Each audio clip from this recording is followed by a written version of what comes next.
Kita C. Hi again, little learners. Let's clap, cheer, and celebrate today's new letter.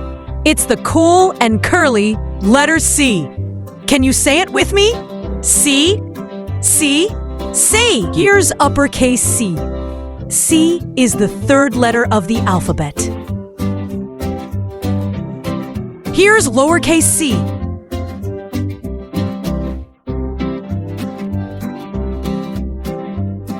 C is for cat, meows and waves. Cookie, bounces with a smile. Rainbow, colors, a paintbrush swirls a beep. Now let's trace the letter C together.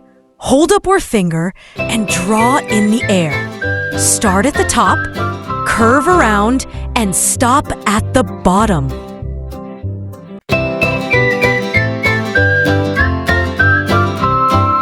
C is for cat and cookie too.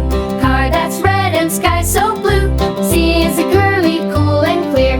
Say it loud for all to hear. C is for cat and cookie too. Car that's red and sky so blue. C is for curly, cool and clear. Say it loud for all to hear. Yay! You learned the letter C. C is for clever, cozy, and caring, just like you. See you next time for more alphabet fun.